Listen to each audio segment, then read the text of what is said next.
read us some excerpts of what is undoubtedly one of the most important and exciting episodes in the entire Bible, the Exodus from Egypt.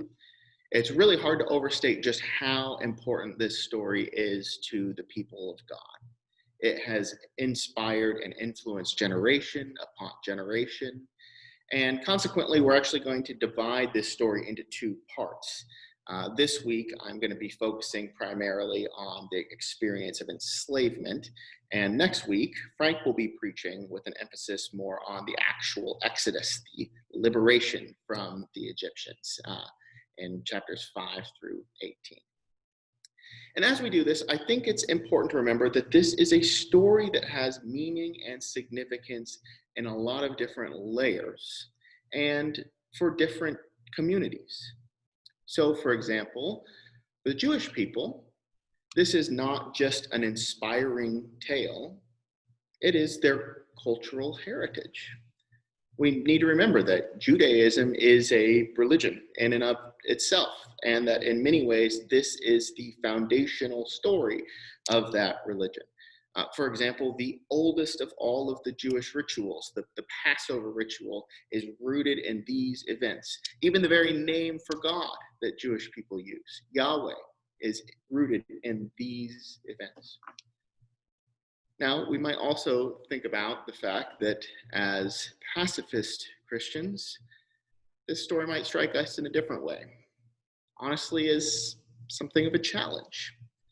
Because although we certainly are glad that God is able to free the people of Israel, we can't help but notice that the way that God does it seems to be violent. God uses a series of plagues, culminating in the death of the firstborn of all the Egyptians. So we have work to do as pacifist Christians, reconciling this story with the character of God. And then especially this weekend, as we're celebrating Juneteenth, I think it's important to remember yet another community and the way that they read this story, the African American community. There is a unique Christian tradition that started in the midst of African slaves who were brought to the Americas that's oftentimes called the Black Church. And this really can be seen as being a miracle in and of itself, that an entire tradition was able to form underneath the white slave-owning tradition that tried to oppress it. And yet it was able to maintain a theology of dignity and liberation. And the most important text for this community was the story of the Exodus. In fact, the slaveholders knew this. They were so threatened by the story that when they gave Bibles, they did present some Bibles to the slaves. There's literally slave Bibles that cut out the biblical story from Genesis chapter 46 to Exodus chapter 18. That entire section is skipped because it's seen as being too threatening to the message that the slaveholders wanted the slaves to hear. So this story has deep significance and a number of different meanings and poses different questions depending on how you read it. And sometimes, honestly, these different readings and questions come in conflict with each other. So we have a lot of work to do in sorting this all out. So I want to start just by kind of going over the story again, just the story itself. And remembering that in our last kind of section of the biblical story, in this second act, if you will, so far the people of God, Abraham and Sarah, Isaac and Rebekah, Jacob and his family, have been living in the land of Canaan. That is, after all, where they were called, in the land of Canaan. But at the end of the story, there was a famine that forced them to relocate to Egypt. And while they were in Egypt, they flourished. Things were actually going really well. There's this dynamic that's emphasized that the Egyptians are primarily agricultural people, and the Hebrew people were primarily herders. And so they found kind of their own niche in society. They came down to the land of Goshen and were able to contribute to society in that way. We also know that one of the most respected figures in all of Egyptian society, Joseph, was Jewish. And that respect then translated to a general sense of respect and appreciation that people had for most Jews living in that community. The text tells us that when they arrived there, they succeeded and flourished. But then through a series of events that were of no fault of their own, just a matter of the political winds of time shifting, a new Pharaoh came to power, one who, the text says, knew nothing about Joseph, did not care to know about Joseph or the Jewish people or their history, who saw them as a threat and who decided to exploit them. This person came to power, and the entire situation changed. All of a sudden, the people of Israel found themselves enslaved. And so the text tells us they cried out to God, that their cries reached the ears of God and roused God to action.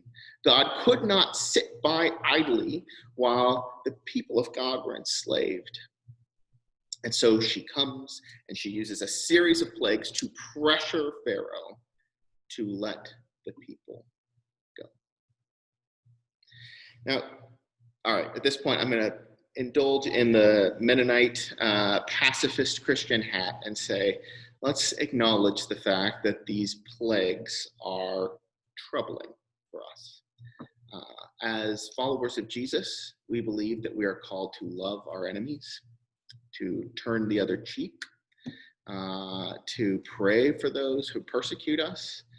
And so it is hard to see how God could act in a violent way with these plagues in order to accomplish some purpose. It's just a difficult thing for us to swallow. It perhaps mitigated somewhat by the fact that God doesn't seem to want to cause harm to the Egyptians. God seems to be giving every possible warning and way out, forgiving Pharaoh whenever Pharaoh repents.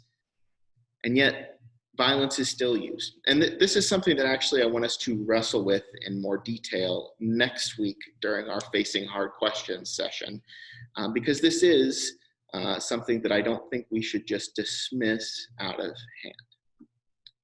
And, even the story that mitigates it, even this idea that maybe God didn't want to use violence, is dismissed by some people. Some people think that God just intended to make Pharaoh suffer all along. After all, God knew in the original speech to Moses that Pharaoh was going to say no. God hardens Pharaoh's heart, another passage we're going to have to unpack. And it seems like the way that Moses and Aaron went in there was almost intentionally provocative, right? I mean, they just waltz into the court of Pharaoh and issue a demand. Let my people go. Now, what king in what court in all of human history would be able to tolerate some outsider coming in and issuing demands about what that king ought to do? No one would. So this seems to be like a provocative approach. And so we think, well, maybe there could have been a gentler way of doing it, right? Maybe Moses could have promoted some compromises. Maybe if the people had been willing to kind of be freed in phases, right? Or maybe if they agreed to continue serving as slaves for another year, but then at that year, maybe we could have avoided the violence against the Egyptians that way. But when pacifists, especially pacifists of privilege, start reasoning like that, people who have been touched by the experience of slavery, whether directly or indirectly, have a very different feeling about it. Because they say, in your abstract weighing of what you ought to be doing with Pharaoh, you're ignoring the underlying crisis that the Hebrew people were experiencing. Because it was a crisis. They were being brutally oppressed. We only get some glimpses of it in the stories, but clearly they were using beatings and violence, and they weren't afraid to kill people in the ancient times in order to drive the labor. Moreover, they were not providing them with sufficient materials. They were not providing them with sufficient nourishment. I mean, people were likely dying from exhaustion. And let's not forget the fact that Pharaoh, on at least one occasion, just decided to commit genocide against the Hebrew boys. We thank God for people like Shiphrah and Puah who rejected that commandment and intervened. But it is still intolerable to live in a society in which an empire could kill your children just because they're perceived to be a threat. God had to do something. God had to do something now. It wasn't enough for God to make some kind of compromise or half measures or to kind of water down the message. The strong words of Moses were needed to let my people go. You know, as people of color have kind of wrestled with this and expanded it in more theological terms, a theology has emerged, partially out of the Black church, but also very much out of Latin America, that's called liberation theology. And liberation theology has been very influential in the broader church in general. So when churches like ours, for example, talk about things like justice and the importance of caring for the poor and the oppressed, a lot of that is a result of the work of these liberation theologians that has been a benefit to all corners of Christianity. Now, Gustave Gutierrez, one of the first liberation theologians, had a phrase that he would use that is a somewhat, maybe controversial is not the right word, but it's a phrase that we react to, right? It says that God has a preferential option for the poor, or that we ought to pursue a preferential option for the poor. And you hear a phrase like that, and the idea that God would prefer anybody, any group of people, just grinds against some of our most deeply held beliefs, right? I mean, we believe that God is a God of equality, that all people have equal dignity in the eyes of God. And we like to use the language of universality, that God loves everyone.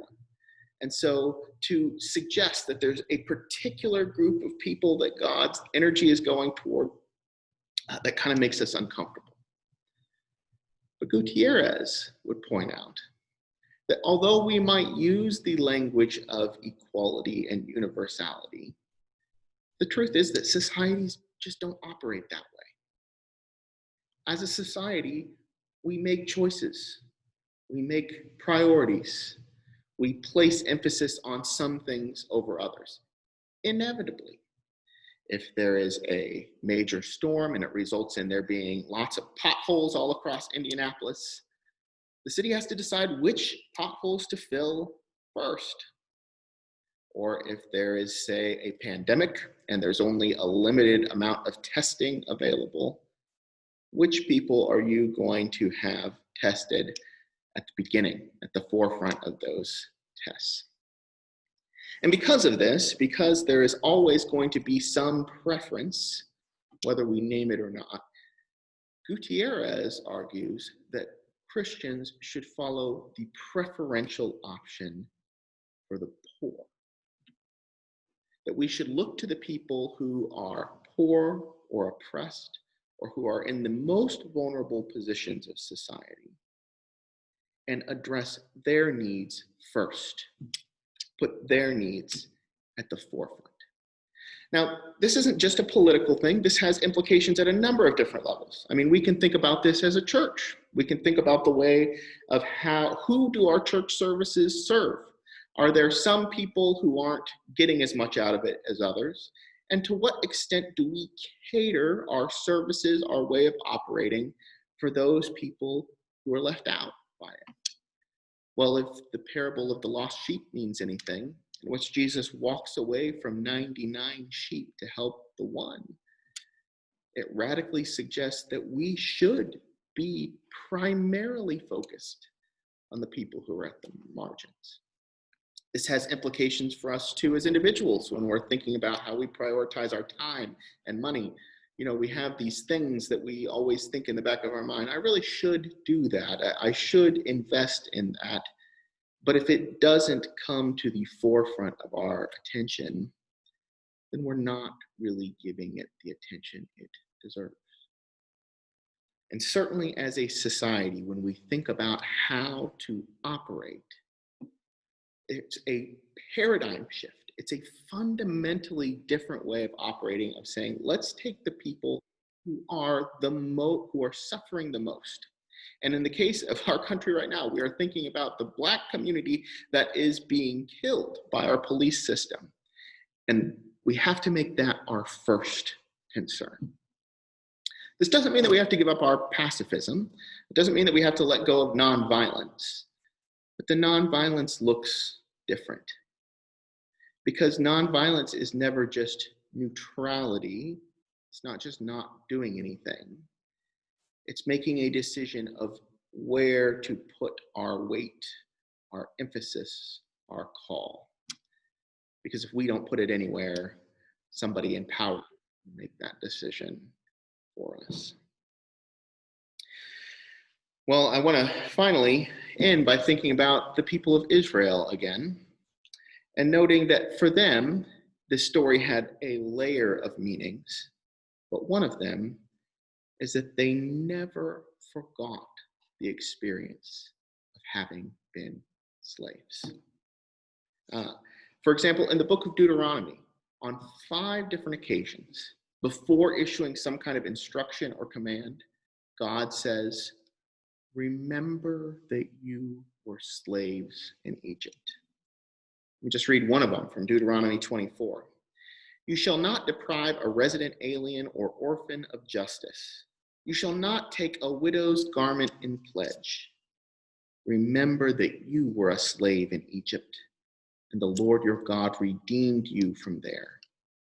Therefore, I command you to do this. Because of this memory, Israel could not subscribe to these ideas of meritocracy, that the reason that they were successful was just because of their own hard work, or some kind of idea of ethnic or intrinsic superiority. They recognized that the only reason they could thrive at all is because they were redeemed by grace. And so, as a chosen people, they tried to do something radical.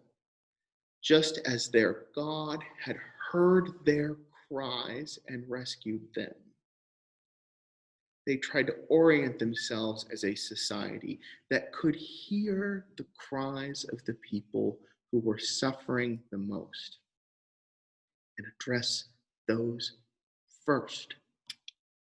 Because that is the way that you truly ensure that all of God's people are loved and treated justly. For the song of response,